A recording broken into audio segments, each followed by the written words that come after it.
विदर्भ और महाराष्ट्र के उद्योगों का कैसे हो उत्थान?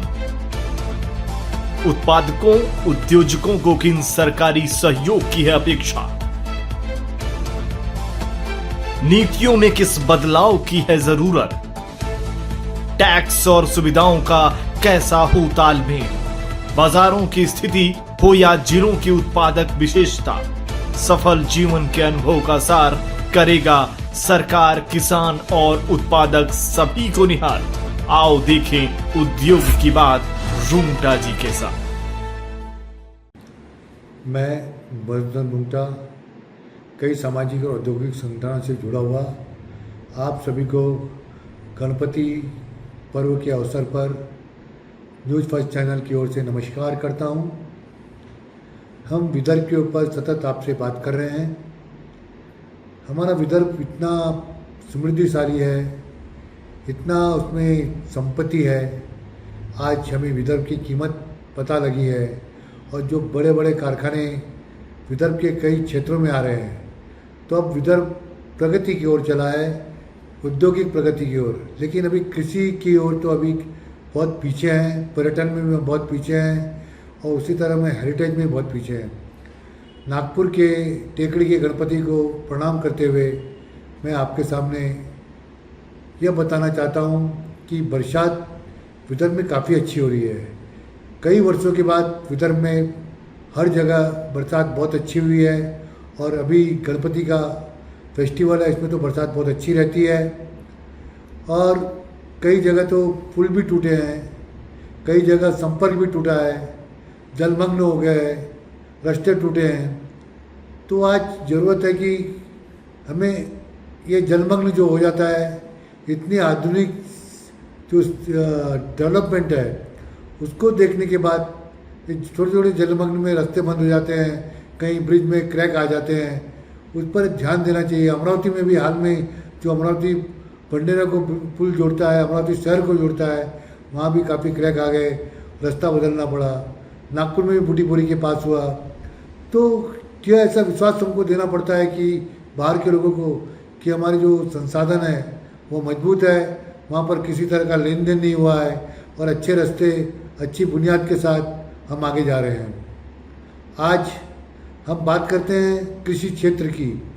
आज विदर्भ में जो बरसात हुई है, अभी तो बहुत सारे जलमग्न हो गए हैं, बहुत किसानों को नुकसान हुआ है और उसका आकलन भी किया जा रहा है। इसके बाद जो खेती होगी सोयाबीन की, कॉटन की, वो काफ़ी अच्छी होगी, दाल की होगी। जो भी हमारे विदर्भ में फसलें होती है उसमें खेती बहुत अच्छी मिलेगी। लेकिन यहाँ पर आधुनिक तंत्र और किसी तरह का नॉलेज न होने से किसानों को वहाँ पर जो यील्ड होती है पूरी नहीं मिल पाती और उस तरह से किसान बहुत सारी ज़मीनें बेचने पर मजबूर हो जाते हैं। इसको रोकने के लिए सरकार ने उपाय करना चाहिए और जब वह सिस्टम रुकेगा तो वहाँ पर कृषि बढ़ेगी और उस पर जो एग्रोबेस इंडस्ट्री है उसका भी धीरे धीरे बहुत अच्छी तरह आधुनिकता की ओर चलना शुरू कर देंगे। हम बात करना चाहते हैं आपसे एमएसएमई की। एमएसएमई देखा जाए तो विदर्भ में कोई प्रगति नहीं है। वहाँ पर हमारे जॉइंट डायरेक्टर ऑफ इंडस्ट्रीज, जो additional director of industries Maharashtra के श्री गजेंद्र भारती जी बने, तो उनका काफ़ी आकलन ये रहा कि विदर्भ में संसाधन बहुत है, यहाँ पे बहुत सारे सरकारी उपक्रम भी है, लेकिन जिस तरह से जो इंडस्ट्रीज एंसिलरी चाहिए थी वो एंसिलरी का स्कोप यहाँ पर नहीं हुआ। वेस्टर्न कोलफील्ड को देख लीजिए, उन्होंने कोई दिलचस्पी यहाँ पर ली नहीं कि वहाँ पर उनके एंसिलरी डेवलप के। बाकी जगह आप सेंट्रल कोलफील्ड देख लीजिए, भारत कोकिंग कोल देख लीजिए, ईस्टर्न कोलफील्ड देख लीजिए, बाकी जितने भी उनकी कोलफील्ड है, साउथर्न ईस्टर्न कोलफील्ड, जो भी कोलफील्ड है वहाँ पर उन्होंने काफ़ी लोकल लोगों को लेके वहाँ पर इंडस्ट्री डेवलप की है। हम चाहते हैं कि जब WCL इतना उत्खनन यहाँ पर करता है, यहाँ से कोयला निकालता है, यहाँ प्रदूषण करता है, फिर वह क्यों यहाँ एंसिलरी डेवलप नहीं करता? वहाँ पर एंसिलरी डेवलपमेंट कमेटी हुआ करती थी, वो अभी है नहीं, अस्तित्व में नहीं है। इसलिए जो बहुत सारे उसके संलग्न उद्योग थे, आज उनको काफ़ी नुकसान हो रहा है और वो बेचारे बहुत सारे उद्योग बंद होने के रास्ते पर आ गए। उसी तरह से महाजिनको के थर्मल पावर स्टेशन है, वहाँ पर सही तौर पर यह करना चाहिए कि जो कल पुर्जे आ रहे हैं वो किस तरह के आ रहे हैं और वहाँ पे स्थानीय लोगों को बहुत कम अवसर दिए गए हैं। अगर पहली बैजनाथ इन पावर स्टेशन को देखिए तो वहाँ पर स्थानीय लोग काफ़ी हैं। Chandrapur thermal power station, Nagpur thermal power station, Kuradi Khaparkheda वहाँ पर है। उसी तरह से पारस में वहाँ पर स्थानीय लोगों को बहुत कम अवसर है। थर्मल पावर स्टेशन में कलपुर्जे बहुत लगते हैं क्योंकि वहाँ पर कोयला जलता है, तो वहाँ पर बहुत सारे जो खराबी आती है, लेकिन नए लोग को अवसर नहीं मिलते। उनके टेंडर भी वैसे बनाए जाते हैं कि जहाँ पर उनका उतना अनुभव हो। आज तो टेक्नोलॉजी इतनी एडवांस में जा रही है कि वहाँ पर नए नए स्टार्टअप आ रहे हैं, नई नई तकनीकी आ रही है। अगर हम कहें कि कोई पुरानी अगर डीजल पेट्रोल की कार चला रहा है तो आप खाली पेट्रोल डीजल के लिए उसका अनुभव होगा। आज तो इलेक्ट्रिकल हाइड्रोजन की कारें आ रही हैं। तो जब इतनी आधुनिक तकनीकी चल रही है तो वहाँ पर इस तरह के अनुभव क्यों बांधे जाते हैं? कुछ सीमित लोग के साथ क्यों व्यवसाय किया जाता है? उसको ओपन मार्केट कर देना चाहिए, जिससे कि यहाँ के स्थानीय लोग को प्राथमिकता देनी चाहिए। नए बहुत इंजीनियर बन रहे हैं, बहुत सारा ज्ञान है उनको, अगर उनको अवसर वहाँ पर मिलते हैं तो वहाँ पर बहुत सारे अपने संसाधन को लेकर पावर स्टेशन को भी वहाँ पर फायदा पहुँचा सकते हैं और साथ साथ में उनको भी अवसर मिल सकते हैं। और प्राथमिकता देनी चाहिए स्थानीय लोगों को, जिससे कि स्थानीय लोग वहाँ पर काम कर सके, आगे बढ़ सके। आज जितने भी थर्मल पावर स्टेशन हैं उनके 20-25 किलोमीटर में इतना पोल्यूशन होता है कि वहाँ पर जीना बड़ा दुर्लभ है। अभी हाल में हमने कुछ रिपोर्टें ली तो उसमें पाया गया कि अस्थमा, त्वचा रोग, आँख के रोग, किडनी के रोग, बहुत सारे रोग सिर्फ थर्मल पावर स्टेशन के पोल्यूशन से हो रहे हैं। और उसकी याचिका भी नागपुर और चंद्रपुर की कुछ सुप्रीम कोर्ट, हाई कोर्ट में भी जो वहाँ पे सुनवाई के लिए है, ऑर्डर के लिए भी है। तो जब इस तरह का थर्मल पावर स्टेशन से वहाँ पर नुकसान होता है लोगों का। आज देखा जाए तो थर्मल पावर स्टेशन की जो बिजली की दर है, अगर हम ओपन में देखते हैं तो 3 रुपये के ऊपर नहीं जाती, लेकिन वही क्रॉस सब्सिडी, इन सबका बर्डन उनकी मिसमैनेजमेंट के कारण वो 9.5-10 रुपये के आसपास एमएसएमई बाकी उद्योगों को दी जाती है और उस उद्योग जो है उस दर पे नहीं चल सकते। अभी टैरिफ वार 27 तारीख को जो अमेरिका का फिर से भयंकर स्थिति में आ गया है, 50% टैरिफ लगा दिया है, उससे विदर्भ में भी काफ़ी परिवर्तन आने वाला है, इसमें काफ़ी नुकसान होने वाला है। विदर्भ इंडस्ट्री जैसे ने आकलन किया है कि 3000 करोड़ का नुकसान सिर्फ नागपुर में होगा। अगर विदर्भ में देखा जाए तो खेती, डिफेंस, ऑटोमोबाइल, कई तरह के जो कॉटन इंडस्ट्रीज, उसको काफ़ी बड़ा नुकसान इस टैरिफ के कारण होगा। हमारा जहाँ पर थर्मल पावर स्टेशन से जो पोल्यूशन होता है उस क्षेत्र के लिए सरकार और वहाँ के नगर परिषद या कॉरपोरेशन और वहाँ के जनप्रतिनिधि से रिक्वेस्ट है कि लोगों के वहाँ पर देखा जाए तो स्वास्थ्य में बहुत परिवर्तन आया, उनका काफ़ी स्वास्थ्य में नुकसान हो रहा है। अस्थमा के बहुत सारे मरीज हो गए हैं, हार्ट के भी पेशेंट बढ़े हैं, बच्चों में भी बीमारी आई है। तो वहाँ के लोगों को कम से कम 10 लाख की व्यक्तिगत मेडिकल इंश्योरेंस दिलानी चाहिए, जिससे कि जो भी उसे प्रभाव में आता है प्रदूषण के, तो अगर उसको उतना अगर इंश्योरेंस मिलता है तो आसानी से इलाज करा सकता है और समय समय में नियमित रूप से अच्छे डॉक्टर्स द्वारा उनका हेल्थ चेकअप करना चाहिए कि प्रदूषण के कारण कितना उनको नुकसान हुआ है। आज अच्छा स्वास्थ्य इस क्षेत्र में रहा तो यहाँ पर लोगों को काम करने का मनोबल बढ़ेगा। लोगों को लगेगा कि जब इतनी महंगी बिजली बेचकर हमारे स्वास्थ्य को खराब कर और सस्ती बिजली वहाँ से होने के बावजूद भी उनके मिसमैनेजमेंट से आज सरकार न फायदे में है और न उद्योगों को कोई फ़ायदा हो रहा है, न यहाँ किसानों को फ़ायदा हो रहा है। कहीं ना कहीं सरकार को इसका आकलन करना चाहिए कि महाजिनको में इतनी सस्ती बिजली बनने के बाद भी आज महावितरण इतनी महंगी बिजली बेच रहा है, उसके बाद में घाटे में और उद्योग धीरे धीरे से वो महंगी बिजली कारण बंद होते जा रहे हैं। तो उस पर सोचना बहुत ज़रूरी है। और मेरा विशेषतः विदर्भ वासी होने से यह मैं अनुरोध करता हूं कि हम 1800 मेगावाट का पूरे विदर्भ में उपयोग करते हैं और करीब 10,000 मेगावाट के ऊपर यहाँ पर बिजली निर्मित की जाती है।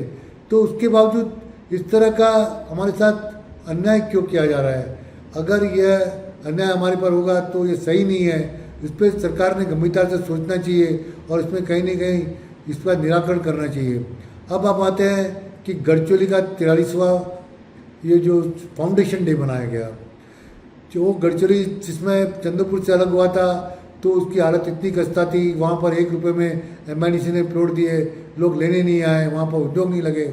आज लेकिन 4 वर्षों में वहाँ पर लॉयड्स के आने के बाद बहुत सारे उद्योग आने के आतुर है और आयरन ओर की कई लोगों को माइन मिल गई और सरकार भी अपनी माइन लेने जा रही है। इस वजह से अब गढ़चिरौली में इतना बड़ा इन्वेस्टमेंट आएगा कि जीएसटी की द्वारा इनकम बढ़ेगी।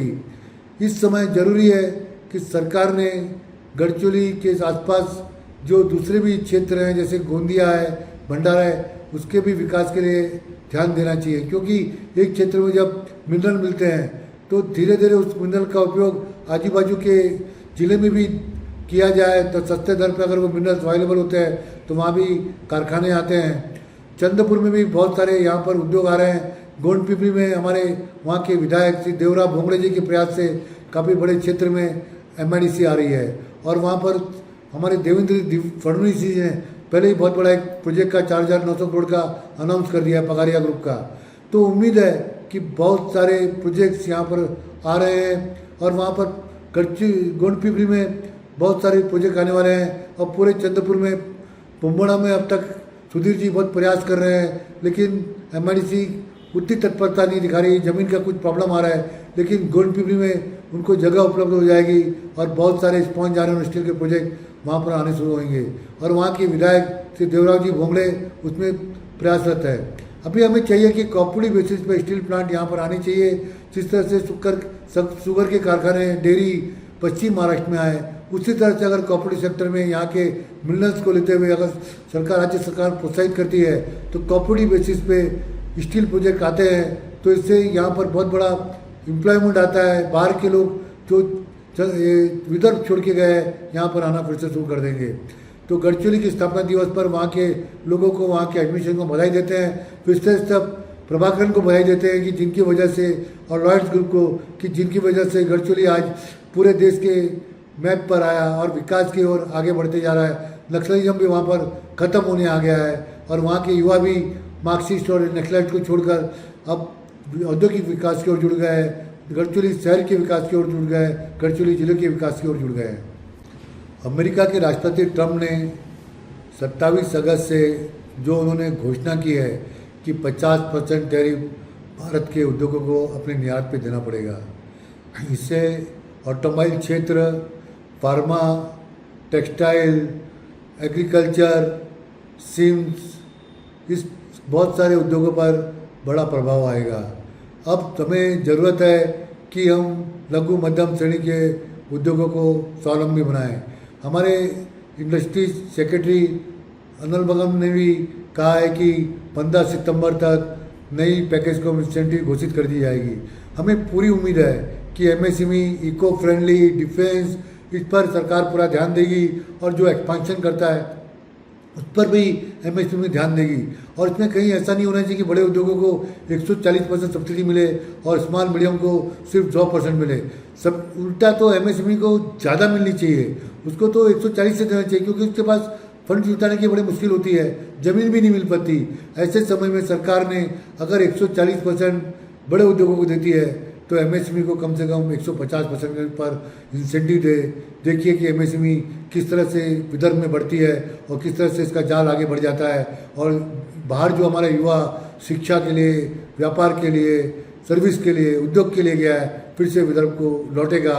विदर्भ बहुत खुशहाल बन सकता है सिर्फ आप और आपके, जिस तरह जापान में अपने देश के प्रति लोगों को जागरूकता है विकास करने की, चाइना के लोगों को अपने में जागरूकता करने की है, उसी तरह से विदर्भ के लोगों को अपने प्रदेश की जागरूकता है। और हमारे नेताओं को चाहिए कि जागरूकता के लिए पूरे प्रयास करें, न कि उनकी ज़मीन जो बिक रही है उस ज़मीन में कोई नेता दिलचस्पी ले, वह उस ज़मीन को विकास करने के लिए पूर्ण तौर पर कटिबद्ध रहे। देखिए विदर्भ का विकास किस तरह होता है। नमस्कार, फिर से हम आपसे मिलेंगे। अगर आप ये वीडियो YouTube पर देख रहे हैं तो हमारे चैनल को सब्सक्राइब कर बेल आइकन दबाएं।